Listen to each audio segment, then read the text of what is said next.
Assalamualaikum warahmatullahi wabarakatuh. Selamat siang, shalom. Perkenalkan, nama saya Ingrid M. Korseli dengan NIM P0714020016. Saya mahasiswi dari Politeknik Kesehatan Kemenkes Maluku, Prodi Kebidanan Ambon, tingkat 1 semester 2, tahun akademik 2020-2021. Di sini saya akan menjelaskan tentang resum pengertian persalinan, sebab-sebab dimulainya persalinan, dan tahap-tahapan persalinan. Kita masuk pada yang pertama, pengertian persalinan. Persalinan adalah proses pengeluaran hasil konsepsi janin atau uri yang telah cukup bulan atau hidup di luar kandungan melalui jalan lahir atau jalan lain dengan bantuan atau tanpa bantuan. Yang kedua, sebab-sebab dimulainya persalinan. Sebab-sebab dimulainya persalinan belum diketahui dengan jelas. Banyak faktor yang memegang peranan penting dan bekerja sama sehingga terjadinya persalinan. Ada beberapa teori yang memungkinkan terjadinya proses persalinan, yaitu 1. Teori keregangan. Otot rahim mempunyai kemampuan meregang dalam batas tertentu. Setelah melewati batas waktu tersebut, terjadinya kontraksi sehingga persalinan dapat dimulai.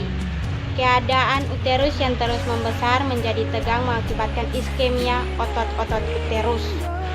Yang kedua, penurunan progesteron.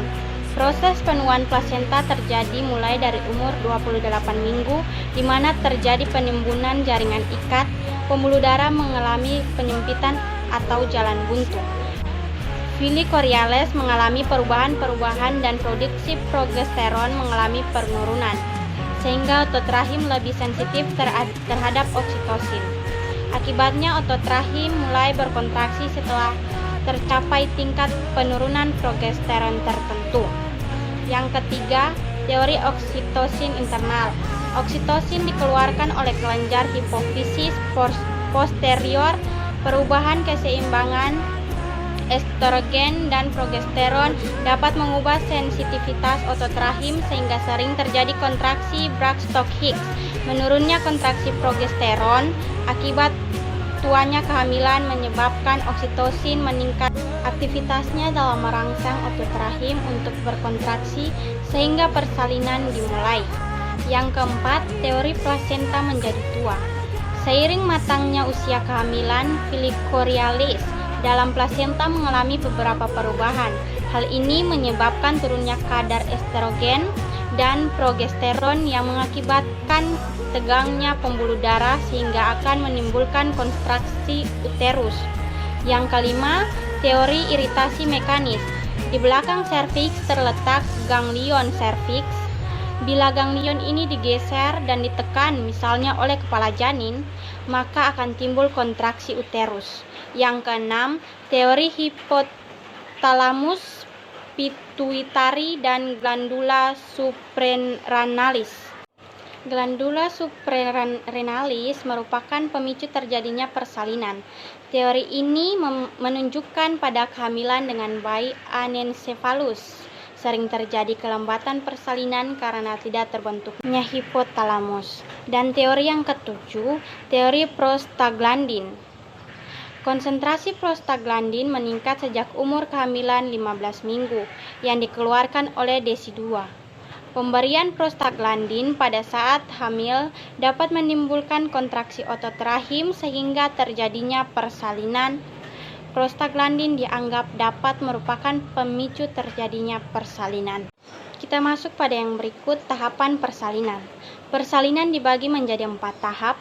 Pada kala 1 disebut tahap pembukaan, kala 2 disebut juga kala pengeluaran, kala 3 disebut juga dengan kala uri, kala 4 adalah 2 jam setelah plasenta keluar. Kita masuk pada kala yang pertama. Kala 1 adalah persalinan dimulai sejak terjadinya kontraksi uterus yang teratur dan meningkat hingga serviks membuka lengkap 10 cm. Kala 1 persalinan terdiri atas 2 fase, yaitu fase laten dan fase aktif. Fase laten dibagi juga menjadi 3. Yang pertama dimulai sejak awal berkontraksi yang menyebabkan penipisan dan pembukaan serviks secara bertahap. Yang kedua, berlangsung hingga serviks membuka sampai dengan 3 cm.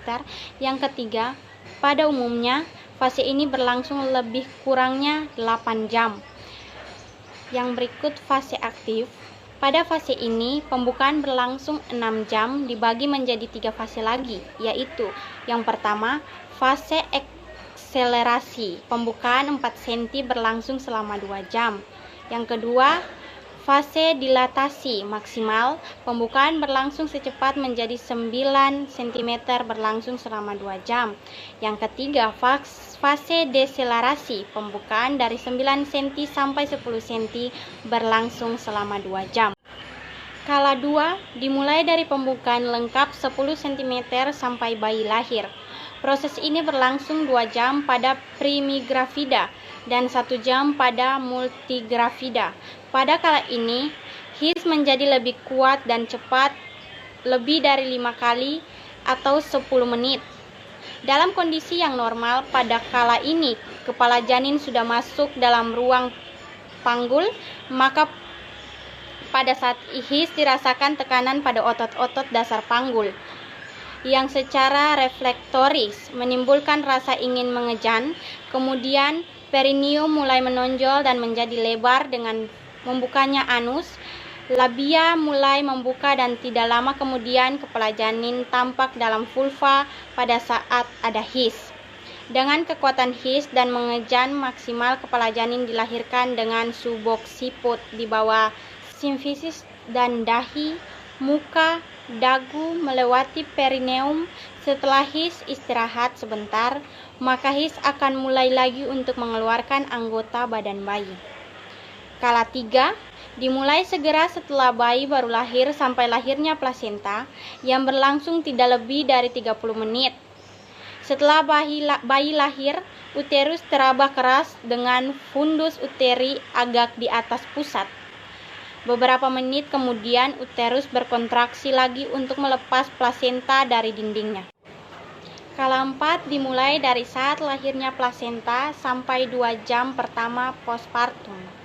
Observasi yang harus dilakukan pada kala ini adalah: yang pertama, tingkat kesadaran ibu; yang kedua, pemeriksaan tanda-tanda vital; yang ketiga, kontraksi uterus; dan yang keempat, jumlah perdarahan dianggap masih normal bila jumlahnya tidak melebihi 400 sampai 500 cc. Yang kelima, plasenta dan selaput ketuban air lengkap. Yang keenam, kandung kemih kosong. Yang ketujuh, bayi dan keadaan baik. Dan yang kedelapan, ibu dalam keadaan baik. Sekian dan terima kasih penjelasan dari saya.